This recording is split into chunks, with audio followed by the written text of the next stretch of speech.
Hello, everyone. This is Dr. Chris Martinson here, and we are going to be discussing the COVID-19 situation. And this time, what we're going to be doing is we're going to be looking into the virology of it just a little bit more deeply. I think, as you know, being forewarned with good information, understanding as best we can, knowing that we're going to do the best we can because things are still developing and there's things we know we don't know yet, but lots of things, as you know, we've been speculating about, and because you have to in order to keep yourself safe. So example of that would be, is this airborne? Is it not airborne? There's, all sorts of different criteria out there around that, but using the precautionary principle, which has been my approach, I've let you know that, when Singapore found live virus in the air vents, I said, that's good enough. We can say that this thing floats around pretty good. And that was back in early February. So that's what we're trying to do here, is bring you the information that you can use. And today, to do that, we have a very special guest with us today, Dr. Angela Rasmussen. And Angie, I'm going to read here, is Associate Research Scientist at Columbia University, whose research interests include, this is really great, systems biology analysis of the relationship between host response to infection and disease outcome. I have a lot of questions around that one. Environmental model development for highly pathogenic viruses. Yes, more questions there. Virus host interactions and mechanisms of pathogenesis. Yes, very interested in that. And here's a big one. Sex-specific differences in susceptibility to viral disease, which, as you know, there's some, looks like there's some gender differences on this particular one. So in other words, super qualified guest. Very happy to have you here with us. Dr. Rasmussen, thank you so much for coming with us today. Thank you so much for having me here. I'm glad to be here. So let's start with this. This has upended everybody's lives. I'm doing this from my remote hideout in Chester, Massachusetts, and we've had all sorts of travel canceled. My whole life has just been upended. I'm sure yours has as well. Did you ever expect anything like this to come along in your active career? And how has this changed your life? So I certainly did expect something to come up like this, and I do expect something like this to come up again. Already in my career, I've been through the 2009 H1N1 influenza pandemic. That was right when I started my postdoctoral fellowship at the University of Washington. In 2013, MERS coronavirus emerged in Saudi Arabia, which still has outbreaks every year. In 2014 to 2016, everybody knows about the Great West African Ebola epidemic, which was very relevant to me because I developed model systems of Ebola virus disease. And now this. So we certainly expected and do expect more pandemic viruses to emerge in the future, or at least viruses that we've never seen before that are capable of causing very severe disease. What I didn't expect was the ability of our nation, in particular here in the US, to implement these sort of social distancing measures. We don't live in an authoritarian society the way that, so we are not as effective at implementing these things the way that a nation like China can. Other nations such as Singapore, you brought up, Singapore has implemented very strict lockdowns. South Korea has implemented a very aggressive testing strategy, as has Iceland. So I've been very surprised that we've even managed to implement the social distancing measures that we have so far in a number of US major cities. Of course, there are many problems as well with the way that our government has dealt with this. And as you pointed out, it has been somewhat localized, but I never thought at any point that I would be trying to do studies on viral pathogenesis from my living room every day. That's definitely something that was very unexpected. Yeah, so let's talk about some of the responses here. As you mentioned, it's a little bit easier for an authoritarian country to implement lockdowns. They issue an edict. People have a lot of trust in the government, or at least compliance with government edicts. But as well, some other countries have very different cultural patterns and customs and things like that. So when I was trying to explain the R naught to my people a while back, and for a while, I think people were fixated on the idea like it's an intrinsic value of the virus, but it's really not. It is something intrinsic about the virus, but then it's overlaid on what you do as a culture around that. And so it's a moving target, right? If you could help people understand, I think some of the Asian cultures have good cultural practices that allowed them to get their arms around it very quickly. but maybe France is having a harder time at the moment because they have a lot of cultural practices to unwind first. Can you sort of talk about the relationship between how the virus transmits and how a culture begins to interact with that? Sure. So the R naught, and actually, let me preface this by saying that I am not an epidemiologist Fair. and I'm a virologist. So virologists generally are able to talk about basic epidemiological concepts like R naught, although that is not the focus of my research. So when asked questions that I can't answer that are really better for an epidemiologist, I'll just tell you that I don't know the answer to that. But I do actually know the answer, sort of, to this question in terms of how is R naught influenced by different cultural practices, behavioral practices, and how is that relevant to transmission in terms of ways that we should think about. So there was a very interesting paper that came out a couple weeks ago in Science magazine by one of my colleagues at Columbia, Jeff Shaman, who is an epidemiologist and a modeler. And his model used mobility data to look at the effects of movement, travel bans, and social distancing in China, both before and after the different measures that they put in place to stop the spread of the virus. Now, the R naught is a measure of how many people an infected person will transmit the virus to. And prior to the travel ban that China put into effect on January 23rd, effectively locking the people in Hubei province, where Wuhan is, in their homes, that R naught was between 2 and 3. Meaning that every person who is infected will infect roughly 2 to 3 other people with the virus. By enacting those travel bans, that was reduced to around a little above 1. And as that continued and as more social distancing measures were put into place, that got down below 1, which really explains how well China was able to sort of stop the spread among the population in their hotspot. Now, it's important to understand that R naught is an average that's based on the number of cases that epidemiologists know about. So in early days, it's very difficult to figure that out because there was not initially a test. We didn't know about this virus until late December of 2019, and there wasn't a test developed until January. That test was not widely available in China, so the diagnostic criteria changed several times. They were diagnosing some cases based on clinical signs of COVID disease. We didn't even call it COVID disease at that point because the name COVID hadn't yet been made up. And other physicians were diagnosing it based on CT scans. So it can be kind of tricky to estimate R naught because your case numbers are not necessarily always going to be consistent in the way that they're reported. And really, your R naught is only going to be as good as the epidemiology data that you use to calculate it. Now, that said, a lot of people have misunderstood what R naught means as sort of a promise of infections to come. And it's not that. It is, as you pointed out, very context dependent, very population dependent, and very behaviorally dependent.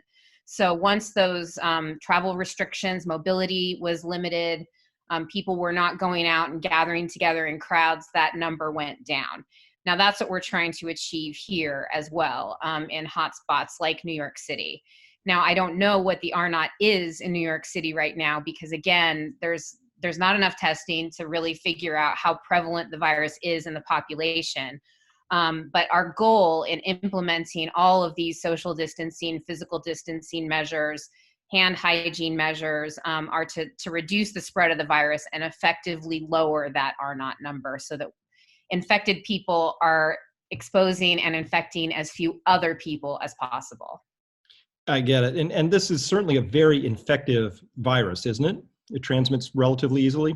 Yes. So this was one problem I think that we had initially was that when the first reports of this came out, and it's not really clear why this was, because the Chinese scientists who first sequenced the virus were very open and transparent with the scientific community.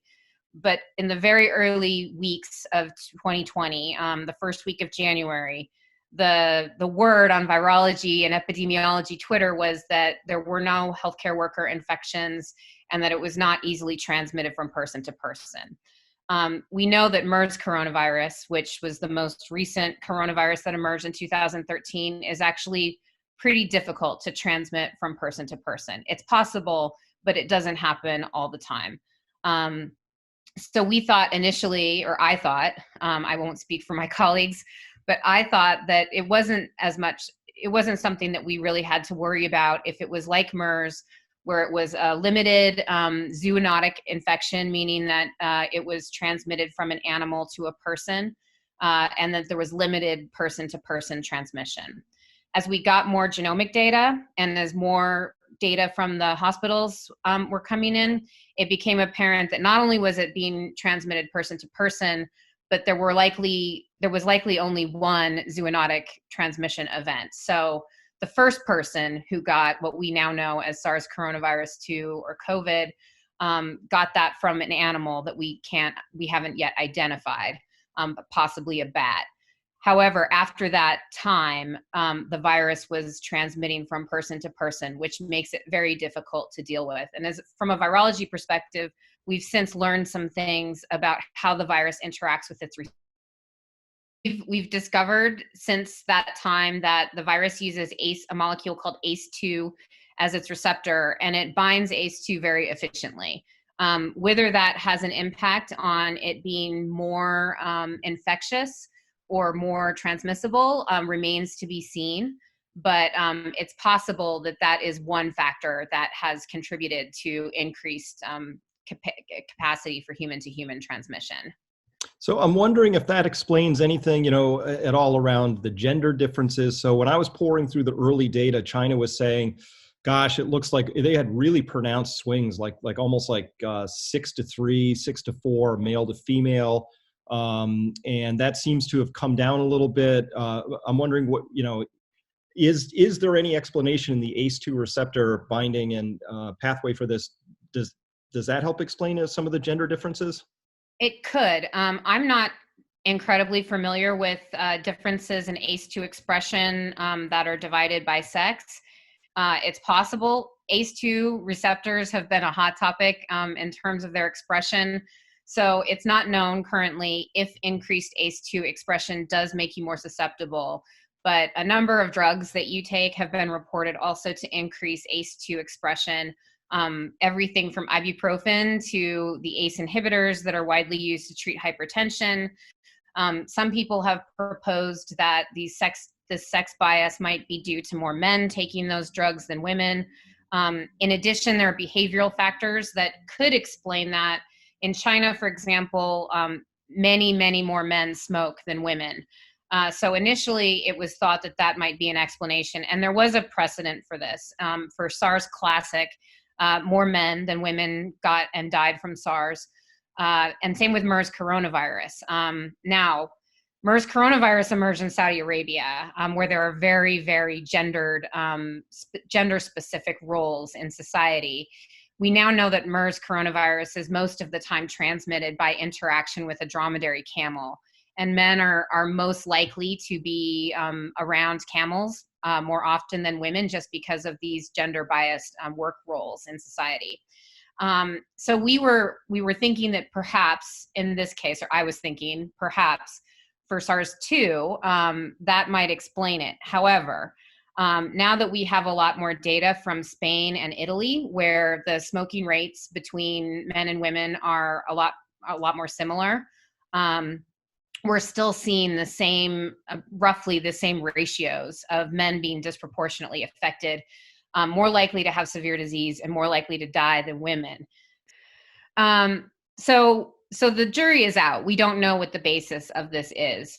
We do have research, though, most notably done by Sabra Klein at Johns Hopkins University and Stanley Perlman at the University of Iowa, showing that sex hormones may play a role because they've observed these differences for SARS and influenza in mouse models, where the behavioral factors that can confound analysis of human populations don't exist. Yeah, so Angie, I'm wondering, a lot of people have noted, and this is, I always thought it was unfortunate, where the press would sometimes go out of their way, or even sometimes prominent health official would say, well, coronaviruses give us the common cold, and then there's this thing too. How close is this at all to the coronavirus that gives us a cold? And what are the key differences there? Because what I really want to get to is what's the chance for a vaccine. So I want to start to understand a little bit about this virus and what we know about it that makes it the same or different from the ones that have give us the cold, because we don't have a vaccine for the cold yet. Right. So this is a SARS beta coronavirus. And like SARS classic and some of these other bat SARS-like coronaviruses, it's in a subgenus of the beta coronavirus genus called sarbecovirus, because it's SARS beta coronaviruses. So it's not, in that sense, closely related to those common cold coronaviruses. There are a couple of them that are beta coronaviruses, and a couple of them are alpha coronaviruses, which is a separate genus. So effectively, they're different species of viruses. So it's possible, I won't say that it's impossible, to develop a sort of universal coronavirus vaccine. I think, though, that that's probably a little further out. I think that right now, what we would be developing is a vaccine that's going to be specific for this coronavirus, SARS-2, but may also be protective against SARS classic.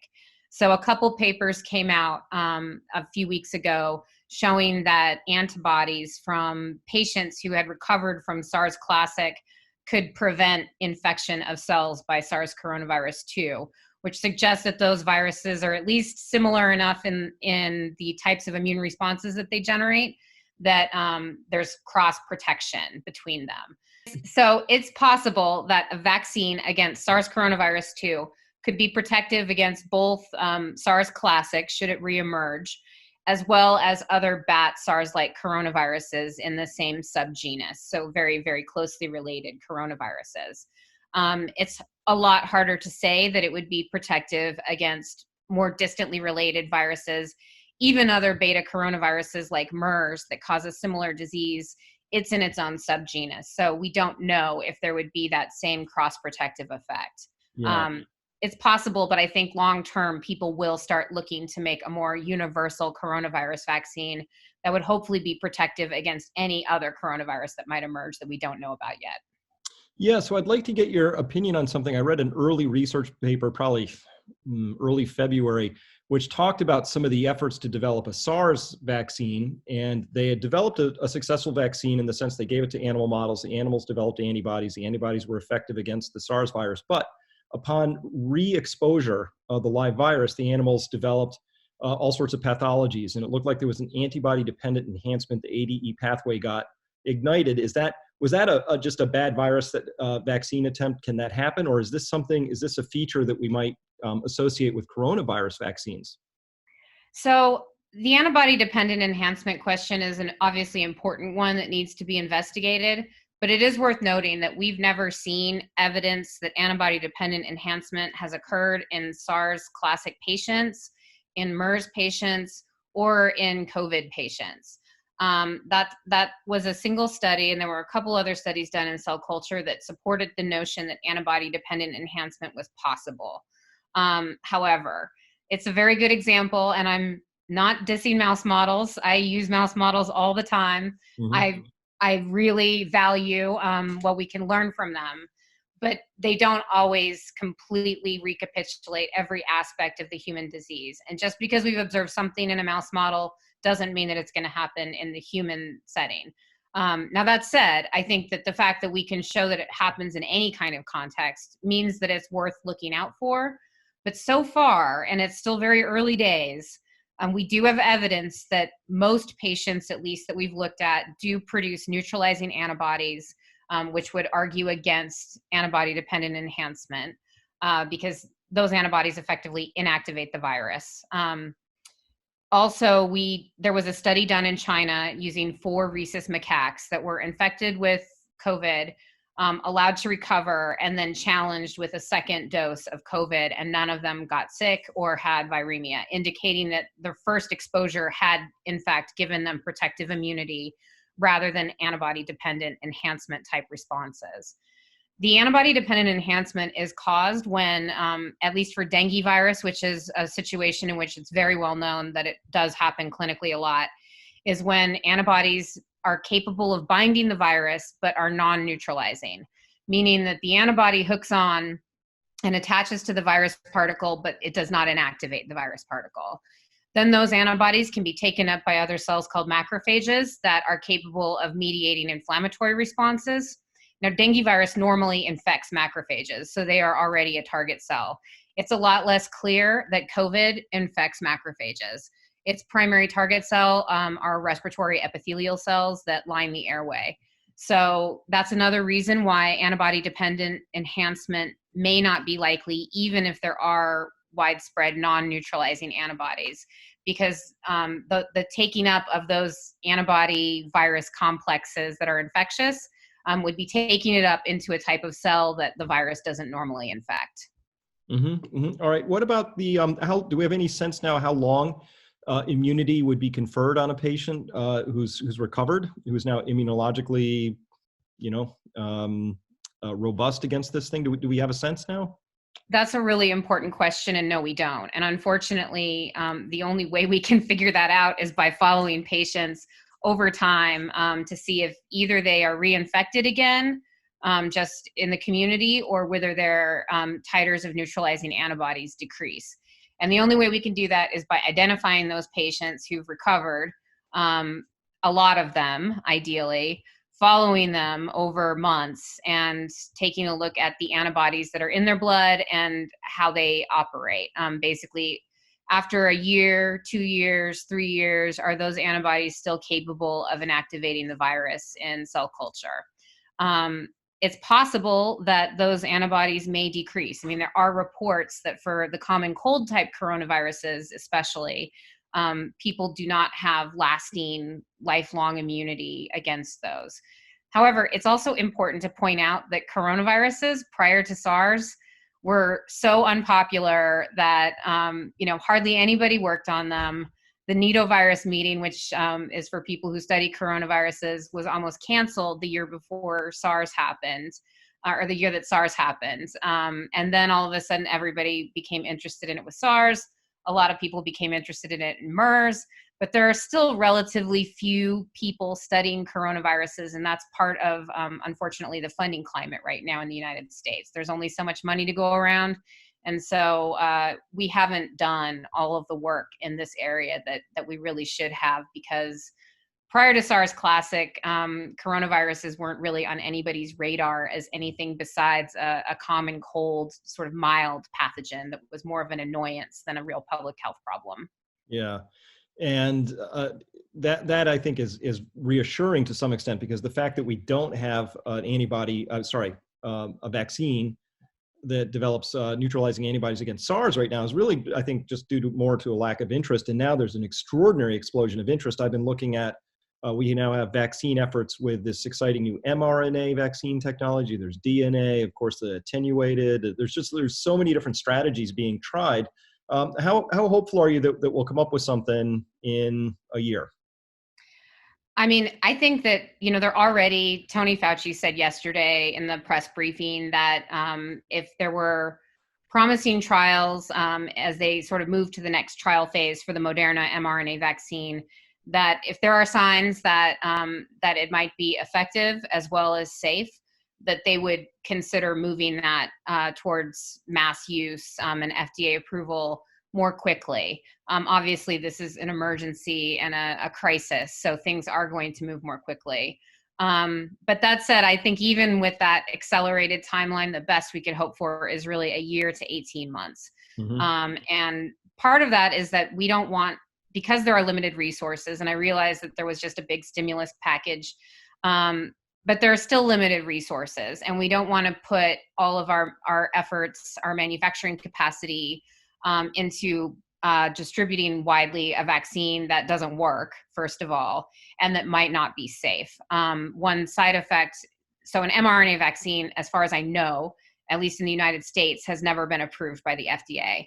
So this is really taking a novel, very promising platform that would be great, but we really need to make sure that it's not going to at least not work if we distribute it widely, and at worst cause other problems and cause harm to people.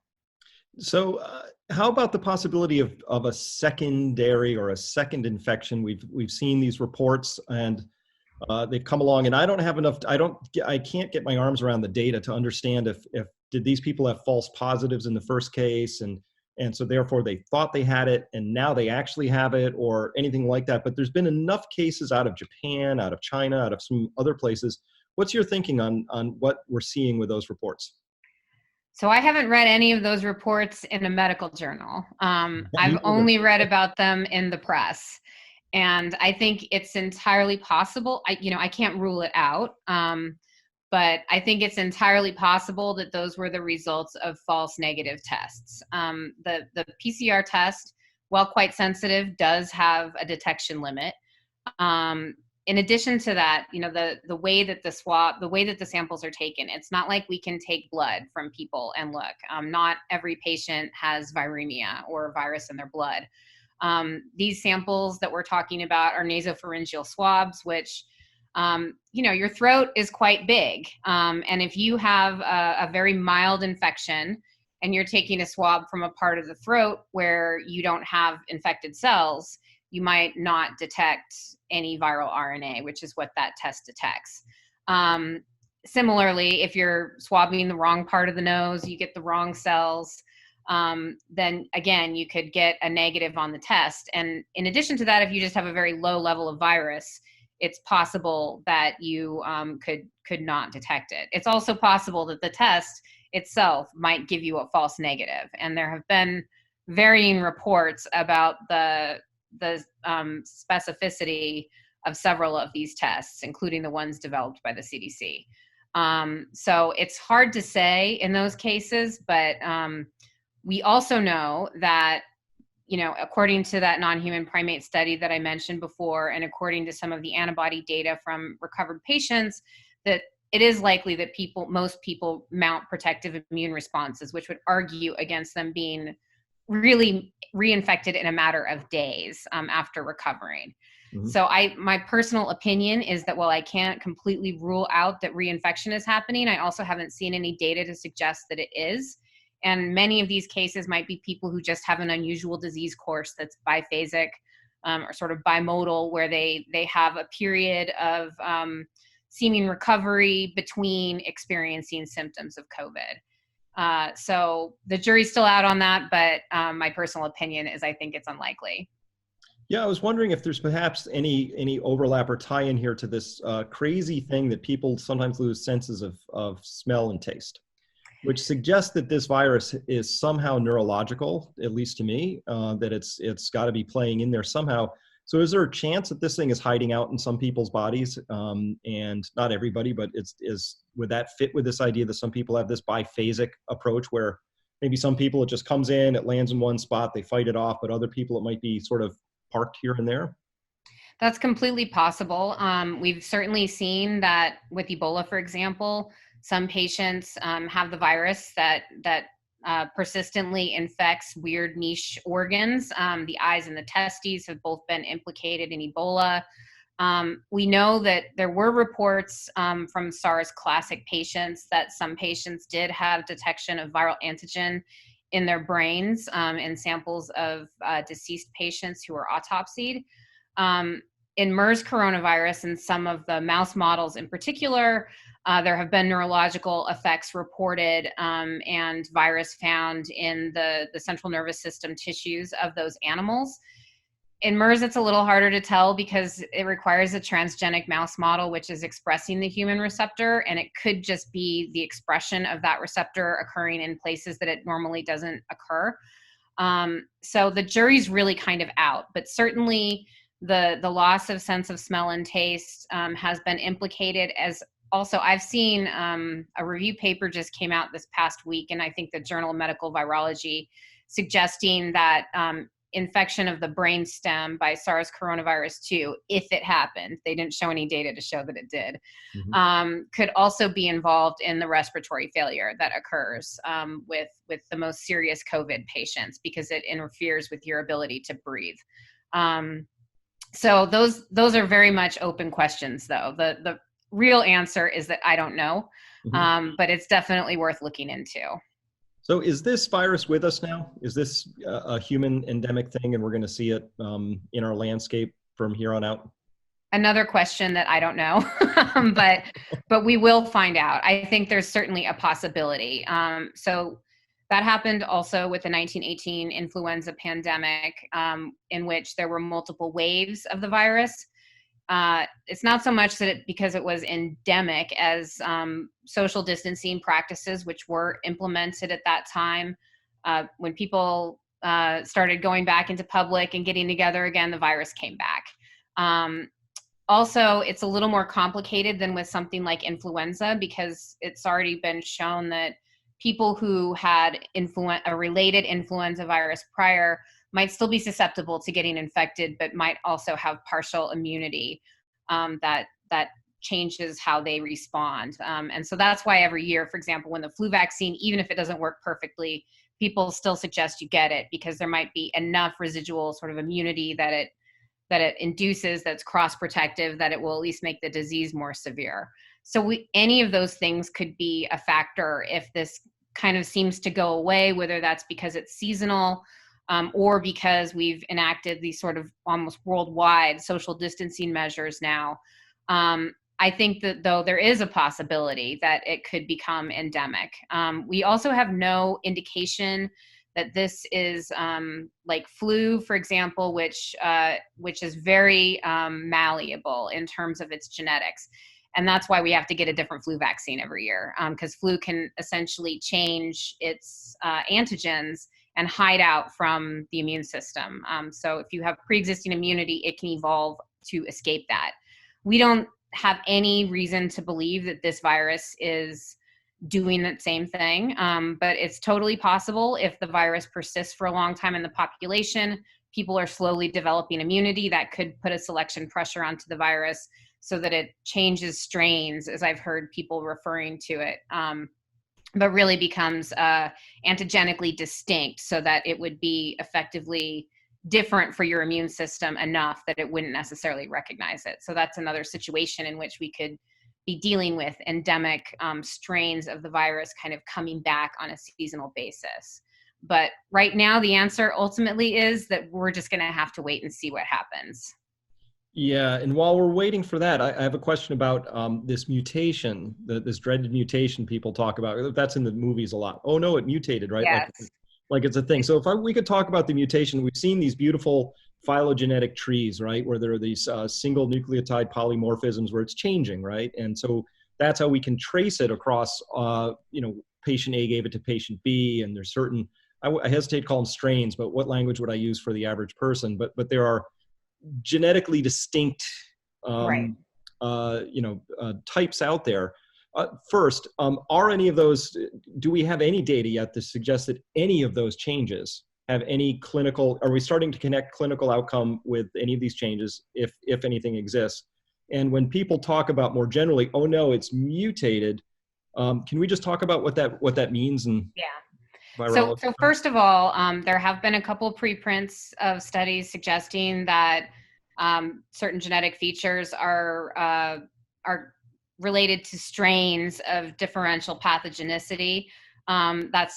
Those studies were not very robust, and there's no evidence that suggests that any particular phylogenetic group is developing different capabilities as a pathogen. Mutation is very normal for RNA viruses. So the enzyme that replicates the virus genome, the RNA-dependent RNA polymerase, or RDRP, does not have proofreading capabilities like DNA polymerases do. So when our DNA replicates, when a cell divides, we have a part of that enzyme can go over what the new DNA being made and make sure that no mistakes were made. RNA-dependent RNA polymerases don't have that capability. So all RNA viruses, which coronavirus is an RNA virus, have a higher mutation rate than anything that has DNA as its genetic material. Now, coronaviruses are unusual among RNA viruses because their genome is quite large. It's 30,000 base pairs, so 30,000 ATCGs, roughly. That's pretty large. By comparison, rhinovirus, which causes other common colds, is about 8 8,000 kb or 8,000 base pairs. Ebola is 19,000. So 30,000 is much larger. It's about, 1/3 to 2 times the size of, or twice the size of other RNA viruses. So coronaviruses do actually have another enzyme that has some partial proofreading capability. So while their mutation rate is still higher than DNA viruses, and every time that genome replicates, there's going to be a mutation or two, it's lower than other RNA viruses, which is good because that means that it actually evolves more slowly. And when we're talking about mutation, yes, in the movies, it drives me nuts when people are like, oh my God, it's mutated and now it's airborne, or something like that. Mm-hmm. That's not usually how mutation works. So mutation is just a mistake when the virus genome is being copied. That mistake can happen. It happens randomly. If too many mistakes happen, the virus won't be functional. If the mistake happens in a critical place in the virus, oftentimes, again, it's not functional. If the mutation happens where it's silent, so the way that the genetic code works, there are certain combinations of those base pairs that encode the same amino acid. Those are called silent mutations, and those have no effect. So a lot of mutations do nothing, or they're actually bad for the virus. It's only when a selection pressure is applied. So if you think about this in terms of an antiviral drug, if everybody's taking antiviral drugs the way that people take antibiotics, like incorrectly sometimes, mm-hmm. Or if you're just taking one antiviral drug and it's being used widely, randomly, you're going to get some viruses that are more capable of resisting the effects of that antiviral drug. That's a selection pressure. So only those viruses will survive. Everything else will die. Those viruses will go on to replicate and potentially acquire other mutations that make them more capable of resisting that antiviral drug. And that's effectively how drug resistance evolves. It's also potentially how influenza, one of the mechanisms by which influenza can evade vaccine responses. So mutation can be bad if there's enough of a selection pressure to get mutants that are either more pathogenic, can escape drug or vaccine, or some type of intervention. But we have no evidence that anything like that is happening right now with this virus. And it does appear to be quite genetically stable. So as you've mentioned, there are single nucleotide polymorphisms. There are some viruses that are clearly, descended from other viruses, and we can tell that by analyzing their sequence. But there's no evidence that suggests that any of these changes or mutations are related to its function as a pathogen or its virulence. All right. So if, just in my own simplistic terms, I would imagine that a mutation that might get selected for is one that would make the mutated virus transmit more easily, because then it would jump more readily. What kind of a mutation could occur to make this more pathogenic, that is more harmful? So let's back up a second. Let me ask you this. How does this virus harm people? What is actually happening that causes the harm? Well, I love that question because it's what I study. And that is really the host response. So one thing that I study with Ebola, I use a mouse model of genetically diverse mice. So it's a panel of mice that are all genetically distinct from one another.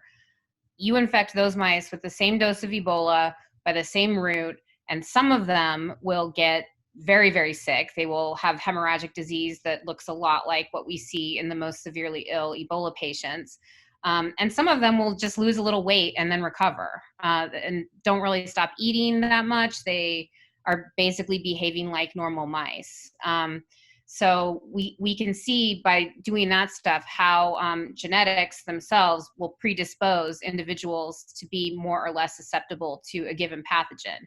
Now, what I do is I look at the host response using transcriptomics. So I look at gene expression in the target organs that Ebola infects, and also MERS coronavirus, and now hopefully SARS coronavirus too, if I get some grant money to do it. But what we've seen is that there are very different responses in mice that get very sick from mice that do not. And we've seen that across many different animal models for a number of different emerging pathogens. So we see that with 1918 flu, we see that with H5N1 avian flu, we see that with MERS coronavirus, we've seen it with SARS coronavirus. We see it with Ebola and Lassa, and the list goes on. And I'm sure that we're going to see that with COVID-19 as well. And what's common is it can be different responses, but what's common among all of them is that the animals that get really sick lose the ability to regulate their immune responses and inflammatory responses. So in Ebola, for example, the mice that get better have a strong early response of antiviral genes, of genes that are needed to essentially contain the virus in the cells that it first infects, clear the virus, and then the animal can recover just fine. It's when those things go awry and the body doesn't know where the virus is anymore, and the inflammatory response is just kind of going wild all over the place, that's when the disease pathology can occur. And although we don't know that yet, because we don't have that type of data for human COVID patients or animal models, I suspect that we're going to be seeing something very similar. So the viruses are infecting cells, particularly those that have ACE2 receptors, and the cells are sending out, they're sick, and they are, some of them are dying and bursting, I assume, with viral loads, and other ones are somehow signaling that all is not well. And then the immune system comes in, mounts that response, and kind of overdoes it. Is that the... So yes and no. So some of it is actually occurring in the cells that are infected, and that's not so much your immune cells, the B and T cells that everybody's familiar with, but those are your innate antiviral responses. So all the cells in your body have the capability, regardless of what system they're in, to sense and recognize when they're infected by a virus. And then there are certain like molecular activities that happen inside those cells that are meant to alert the immune system that there is a viral infection, alert nearby cells that there's a viral infection, and to actually try to combat the infection within those cells. Viruses have been co-evolving with us, as well as the many other species that have these innate immune systems, and they're really ancient in terms of evolution. So some of these, mechanisms of antiviral immunity have been found in worms, in fruit flies, invertebrates. There are even some common threads with mechanisms that bacteria have. So viruses have been evolving to evade these types of defenses as long as life has existed. Viruses, pathogenic viruses, are usually very good at evading one of the antiviral systems that we have called the interferon system. The interferon system is critical both for mounting those types of innate early antiviral responses, as well as triggering the adaptive immune system to come in and finally clean up and contain the infection and mount protective immunity that lasts a lifetime. If the virus can evade those defenses, then that's one way that the host can get completely out of whack in terms of how it is mounting a defense and a response to the virus infection. Yeah, and my degree's in pathology, so the pathological reports and findings I've been reading are horrifying, because the level of fibrosis in the lungs, it looks it's terrifying. And even for the people who recover, and this is something I've been battling, they say, oh, it's only serious for a small number. I'm like, yeah, but even among people who so-called had a mild case, that's everything up to not going into the hospital. Some of them are now reporting diminished lung function, and we hope it's temporary. But there's a really severe response in the lungs, and as well, I know there's ACE2 receptors on the heart, and there's been some cardiological abnormalities that have resulted from this, possibly in the testes as well. And so we're starting to find out that this thing is actually not the flu. It's not mild or severe, that there's a whole continuum of potential responses, and it's actually quite serious, and we need to take it that way. And that's right. And I think as time goes by and more people recover, as you just pointed out, one of the problems with some of these early studies, that mild cases involved pneumonia that didn't require hospitalization. And pneumonia, even if you don't have to go to the hospital, is not mild. It's very serious. And so that's a lot different than having a cold. Now, definitely some people do have more of common cold-like symptoms. There's a lot of debate as to why that is. Surely some of it's the host, some of it's probably the amount of virus that you get infected with. Some of it's probably the route of infection, which is particularly relevant for healthcare workers who might be exposed to small particle aerosols that would go deeper into the lungs potentially. But we're really going to have to wait and see. As you mentioned, the fibrosis, that was seen with SARS Classic as well, and with some MERS patients. It seems to be something that coronaviruses are particularly good at. The fact that ACE2 is the receptor for this coronavirus is also a problem, because ACE2 is involved in regulating vascular permeability and sort of water via the angiotensin-renin axis, which is why that is a target for treating hypertension and blood pressure. It's been proposed that the fluid in the lungs of some COVID patients is actually because of the activity of signaling in that pathway. And we just don't know. We don't know mechanistically how ACE2 is acting as a signaling molecule in addition to being a receptor for the virus. We don't know if, and surely, so the cytokine storm that is thought to occur in a lot of these cases of diseases with severe pathology, including SARS, MERS, Ebola, also has the effect of increasing vascular permeability. That's actually one of the mechanisms by which Ebola causes hemorrhage, or dengue fever causes hemorrhage in some cases. So there's a lot that we have to find out, because some of it could be the virus, some of it could be the host, some of it could be the virus interacting with the host. We just don't know. But as you pointed out, some of these patients who've recovered, if you have pulmonary fibrosis, that's not a condition that just clears up. That will be a chronic condition that you're living with for the rest of your life. Right. And you just mentioned something super important. I've been on this big kick for a month and a half to get everybody to wear a mask. And my logic is simply this: if we can stop the people who are asymptomatic and symptomatic from spreading it, and those particles aren't out as fomites and they're not floating around and all of that, that's good, right? But the second thing is that I also am promoting that this idea that even if you have a non-surgical mask of some kind, anything is better than nothing, because if the difference is between taking in 10 big giant particles or just 2, you mentioned something important, which is if you start with a small viral load, that's a small inoculum, that could be a factor in giving your body the time it needs to mount a defense while those smaller load is replicating to a larger load. Is that a reasonable way to put that? It's reasonable. Here's my only thing with the masks in particular. And I realized that over the last few days that people have extremely strong opinions about this.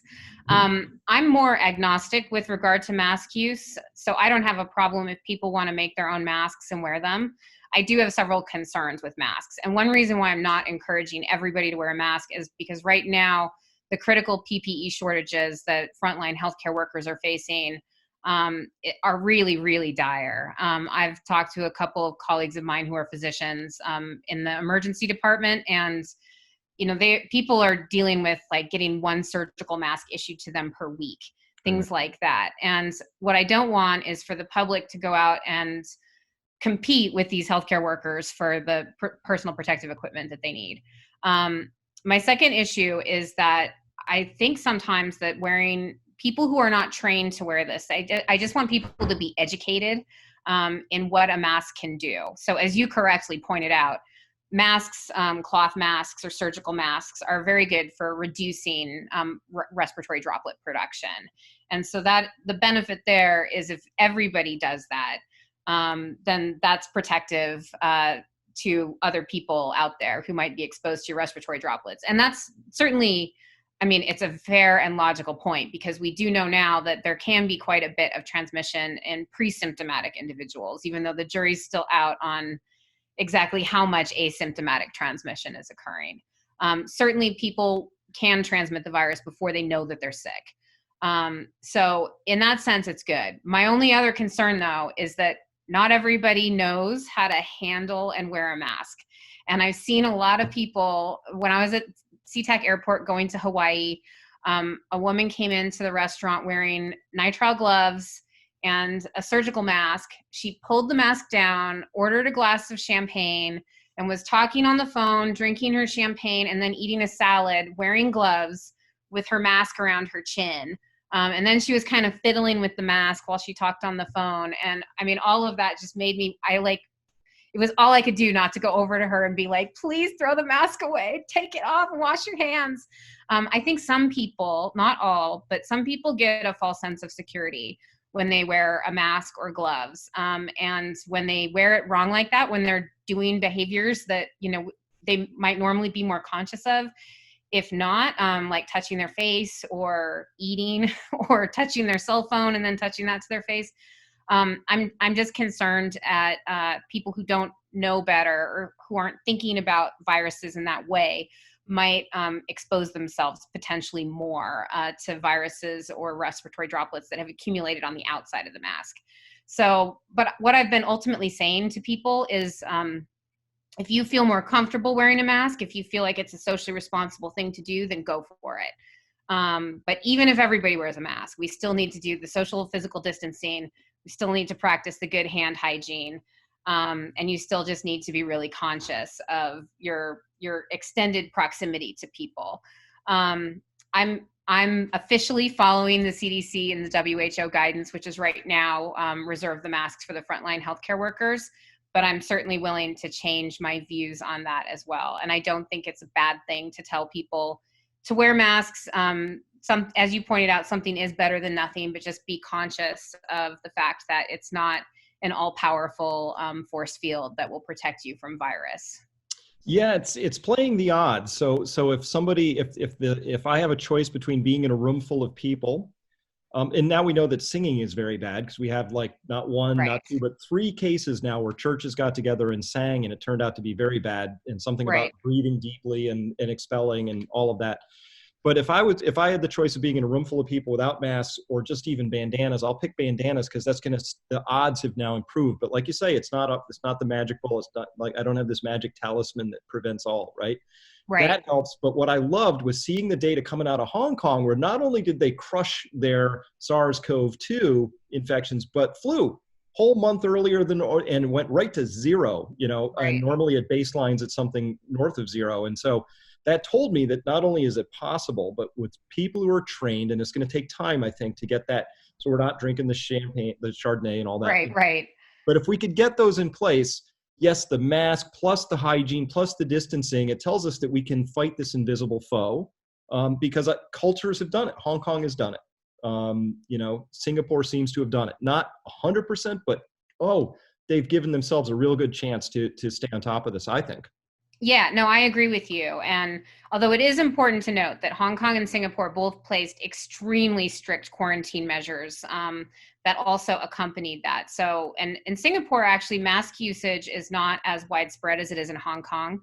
But your point is well taken. I mean, I think that certainly in a number of Asian cultures in particular, where mask wearing is commonplace and the public is comfortable with mask wearing, they're familiar with all of those things that I was discussing, sort of about how to use them properly. It's not like that they're hard to train people. We've already trained people, I think in some cases pretty successfully, to wash their hands with soap for 20 seconds, to know the difference between hand sanitizer and antimicrobial like hand lotion. So it's not that we couldn't train people with it. I think once we get enough PPE that the healthcare workers have everything that they need, which hopefully will be soon since a number of companies have now committed to that effort. Then we could maybe start issuing more official mask guidance where people would be not relying necessarily on bandanas, but would be able to get access to surgical masks that I think would be a good public health policy. And like I said, for the time being, if people are like, I'm not leaving the house without a mask on, whether it's for their own protection or for the protection of others, I'm not certainly going to discourage that. Yeah, I've still like the Victory Garden got us through World War II, but I think that it would have been a great public response to say, hey, look, we forgot to plan. We're a little short on PPE. We think it belongs to the frontliners. I can make that argument all day long, but in the absence of that, here's some plans. And people have done this as cottage industry now. It's wonderful to see these very elaborate plans, and they've got insert pouches where people can put, makeshift filter stuff in there, including like vacuum bags or whatever. So Right, right. really interesting. And people are proud to do that. It gives them something to do. And I think it's obviously way better than nothing. But in the interest of that host response, I'm wondering, and again, you can beg off of this, but a lot of people are saying, well, what can I do to boost my chances here of not getting as sick? And so another thing that I think is really come up is the use of vitamin D3, vitamin C, maybe elderberry. So these things that have been, and by the way, there's studies behind every one of those that say, hey, this actually does work in certain circumstances for some viruses. Where do you fall on that idea? Are there things that people can and should do with zinc or other things like that at this point? So my mom is a diehard vitamin C fan. I'm a lot more evidence-based, and many of the studies that you mentioned, I have no problem with people using things as long as they understand that they're supplements, as long as they understand, as long as there's data showing that they're safe, and as long as people understand that they haven't been proven to work for this virus. What I don't like to see is, there are a number of people who want to take advantage of people in a time of crisis when people are, really just hoping for anything that will help protect them and their families, which is completely understandable. So for that reason, I don't have a problem. But in general, no study has ever shown that, boosting your immunity is a thing. Most of the time, a lot of these studies have shown effects either in cell culture or they've shown it for other viruses. We don't know how well any of those things will work against this particular coronavirus. So just like with drugs that are undergoing treatment, I actually don't think it's okay for people to take those until the clinical trials have finished. But something like elderberry, sure, take that, as long as you're not going to stop social distancing, practicing good hand hygiene. Those things are not substitutes for the measures that our public health authorities have recommended. You can take them in addition to those as long as they're safe. But it drives me nuts when we saw this during Ebola, and we've already started to see it now, that people are selling silver solution and all kinds of things, saying that they are effective treatments when that's unproven, and in some cases, they're things that could harm people themselves. So just be very careful about taking stuff like that. Make sure that there's some evidence that it at least is safe. And, if you do take it, maybe keep track of how you feel or if you get sick, because maybe that data would be useful in the future trying to evaluate supplements and their effect on disease long-term, which the only way you can really do a study like that is if people are kind of keeping track of that information, and then you can go back and look at it retrospectively. So again, I don't think anything's wrong with it. I really am opposed to shaming people for doing things that that are going to protect them, or that they at least gives them some comfort. I know in China, some doctors were using traditional Chinese medicine, even though it hadn't been proven, just because it gave their patients more peace of mind. And I think that is an important component. We hear a lot that this is a marathon and not a sprint. Mm-hmm. And it's really important to just make sure that you're also feeling okay about everything. So if taking something like that makes you feel a little bit better, like you're doing something, and as long as it doesn't hurt you, I don't see the harm. Great. Yeah, I'm about 10 years I've been using elderberry. And by the way, it was a fairly woo-woo person who introduced me to it, and I was very skeptical, and I actually brushed it off for years. And then I read these NEJM studies, which said, double-blind, randomized, healthy volunteers, giving them influenza, and saw that it cut the symptomology by half and the duration by half. So that's only 25% of the experience. And that's been my experience with it. I still get the flu, but it's really mild. And so it's been very effective. So for me, that really works. And then I told people about that, and I said, and I have no clue if it's going to work for coronavirus. Or yeah, and I mean, it's so hard to tell. And as when you have to do a double-blinded study, or at least a randomized controlled trial to figure out if there's any benefit at all. So I think that for something like this, where obviously people are going to try therapies that have potential to treat the most severely ill patients, nobody's probably going to use elderberry for that. Although in some places in New York, they are using vitamin C, because at least they know then that it's not going to hurt people to give them high dose vitamin C. And I have no problem with that. I think that if somebody is going to die without any kind of intervention, it's worth trying, as long as you know that what you're treating them with is not going to make things worse. And I think that it's possible that we could see some promising results from anything like that. It's sort of right to try studies or prescribing things off label. But just as with hydroxychloroquine and the azithromycin trial, it's really important that even when there is promising data, people have to understand that it still does need to go through the clinical trial process to try to understand exactly which type of patients it would help the most, and if there are any patients that actually you should not give that to. Yeah, and on that front, I get this question a lot, and I just want to remind people that the data is not yet in on the hydroxychloroquine and the azithromycin plus zinc. Seems to be an important additive. Of course, that makes sense in the case of chloroquine. But right. I looked through. I actually saw the study data from the French study, and I went, "Ugh, there were a bunch of study design elements there I would have changed." So I'm not totally convinced on that one. And then everybody sent me the doctor from New York who's cured 699, and I couldn't find any study data around that.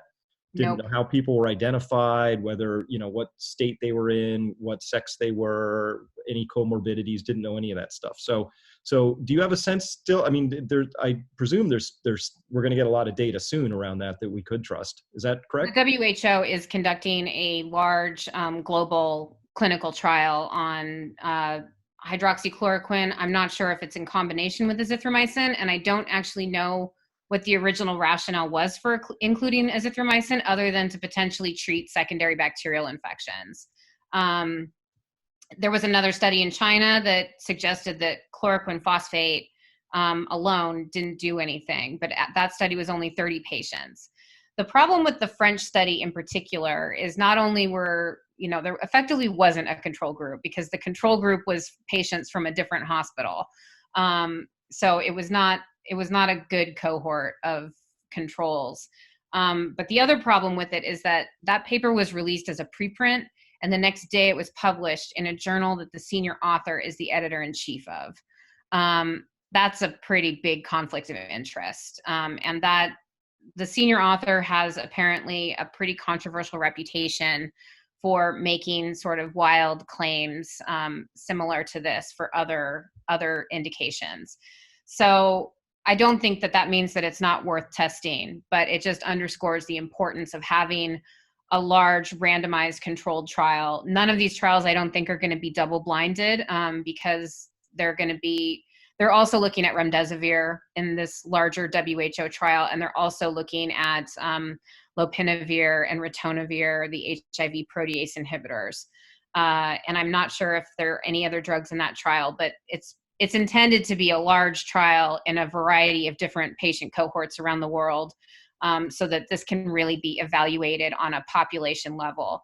And I would imagine, I think it was Stephen Hahn, who's the director of the FDA, estimated that it would be 8 to 12 weeks before we would start seeing clinical trial data. I'm sure that they are getting that together as fast as possible.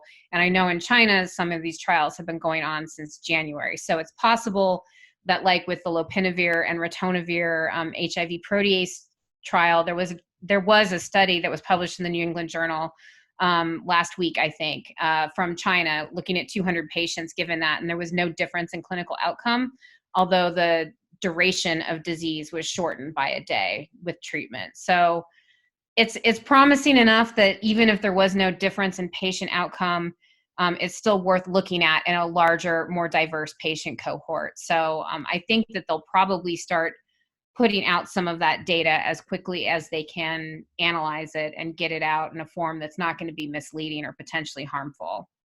We've already seen that when people hear about chloroquine or hydroxychloroquine, there was a couple in Arizona that took their fish tank cleaner because one of the ingredients was chloroquine phosphate, and the husband of this couple died because he overdosed on it. So there is a danger in getting that information out to the public that this drug is effective when we don't know that yet, because some of these drugs are not without side effects. So it's really important to make sure that we do these trials the right way before talking about the results or their efficacy.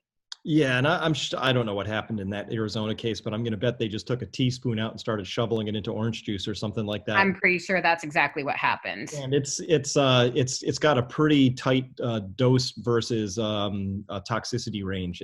Yes. Yeah, it needs to be carefully controlled. So, you know what I'm just struck by, Angie, is that this is 30 kilobytes of information that's just gone out and just upended. It's so complex how it interacts with our bodies on an individual basis. And it's so complex what it's doing to us culturally, socially. I kind of feel like, my grandmother still collected things like coupons and strings off of roasts because she would save the string because the Great Depression formed her, right? And she kept it, it formed her for the rest of her life. I feel like this is a formational moment for the people who are alive today, that this is going to be something that there's no going back to before. We have a new future in front of us because we're going to have to manage this. We're going to have to manage social distancing, how people gather. It just feels like it's impacted everything in ways that are just really hard to understand yet. It's yeah. And my grandmother was the same way. And she was born in 1911, and I remember her making lunch for her, and she was disabled and older. And when I was in college, when I was home on breaks, I used to come over and fix her lunch and hang out with her. And I remember making lunch for her one day, and I had cut up an onion, and there was a tiny sliver of an onion left. And she made me wrap it up and put it in the fridge. And I was like, come on, why don't I just put it in the compost pile? Then it'll go back to making new onions. And she was like, I grew up in the Depression. We don't waste anything. And I always remember oh, grandma would have saved that because it was the Depression, but I don't have to worry about it. And I think about that a lot now. I also think about the fact that, I was in my early 20s, or I was 21 when 9/11 happened. And I remember thinking that was one of the most transformative, shocking moments of my life so far. And it was for everybody in the entire country. I remember exactly where I was, when I found out that 9/11 was happening. And I remember exactly turning on the TV and what I saw and who I talked to that day, and who I was worried about, who I could get in touch with and who I couldn't in New York. For this, this seems in some ways a lot more like the Depression situation with my grandma, because it's something that is lasting a lot longer. 9/11 was one thing that happened on one day. And of course it transformed our country. So it had lasting effects that we still feel today. But this is something that's occurring over months. And that is more like the 1918 pandemic flu. Now the 1918 pandemic happened in the middle of World War I, which was also a pretty big thing. And that also contributed to the Great Depression. But a lot of people, when they think about the Great Depression, don't necessarily think that it was because of that pandemic flu. I think that people don't really understand. They think the flu's scary and a lot of people died, but they're not understanding it as an event that took place over a year and a half. And that's kind of what we're experiencing right now. And maybe we should all spend some of this time learning more about history. That's something that I kind of plan to do, because I have a feeling that this is going to impact us, as you said, socially, economically, in terms of our public health. It's going to affect all of us, and it's probably going to change us culturally too. I don't know how much handshaking we're going to go back to doing. And frankly, as a woman, I would like it if I suddenly don't have to, do a lot of unwanted hugging with some of my colleagues. I think a lot of people are kind of wondering how life will be when we go back to normal, or if it's going to be a new normal. And I kind of suspect that it will be, because 2 months ago, I never thought that I would be in Seattle indefinitely, not sure when I'm going to get back to New York. And First it was like, oh my God, am I going to make 1K on United again this year? And now it's like, do I even need to have an apartment in New York? Am I going to have a job? What's the entire country going to be like? It's a really scary time, and there's a lot of uncertainty, and it's a incredible like moment of upheaval for us as a world. I hope that the world sort of learns its lesson about these types of emerging viruses, because with climate change, increased mobility, the increased global society that we live in, there are certainly going to be more emerging viruses. They may not be pandemic viruses, but they will still have a huge impact on public health in general. So I'm really hoping we all learn the right lessons from this, but I think it's going to be still a very difficult and transformative lesson that we're all going to have to learn. Yeah, very well said. And I've noted something that's happened in my life was I was eating an avocado yesterday, and I wasn't sure if I was going to be doing that again soon. I didn't know. Yeah. Well, I had greater appreciation. It was the best avocado I've ever had, because I had this sense of it might be my last one. I don't know. And so that's the level of uncertainty, is all these things that we did take for granted, not taking them for granted, which actually has a positive benefit too. I mean, it's possible now to really examine our lives. I've seen people, this is existential. And I'm running into more and more people who are going, what's really important? What's not important? I was doing a lot of unimportant things before. And so there's a honing that's coming from this. I'm just shocked that all of that comes from 30 kilobytes of information. Yeah. Yeah, you're absolutely right. And I guess I chose the right career. I mean, this is why viruses have always fascinated me, because they're so small. I mean, I'm on team not alive, but a lot of virologists think that viruses are not even alive because they can't reproduce without a host. For something that simple, it's incredibly complex, and it can really transform the world. So it's certainly an interesting field of study to be a part of in these times. But I'm also a human and a member of society, so it's I'm just as lost and scared as most of the rest of us on top of all of that. Yeah. Well, Dr. Angela Rasmussen, thank you so much for your time. Thank you for your work. And yes, I hope you divert your intellect into coronaviruses, because there's so much to understand here. And it's been a real pleasure talking with you. And I hope we get to do it again, because my goodness, we're going to learn a lot over the next month, the next 6 months. And as I say, as the data comes in, I'll change my mind. Yes, exactly. Same here. And I'd be delighted to come back and talk when probably things have changed completely in the next few months. So thanks a lot for having me. I really enjoyed talking to you as well. Thanks. My pleasure. All right. Well, take care. Stay healthy. You Bye-bye. too. Bye-bye.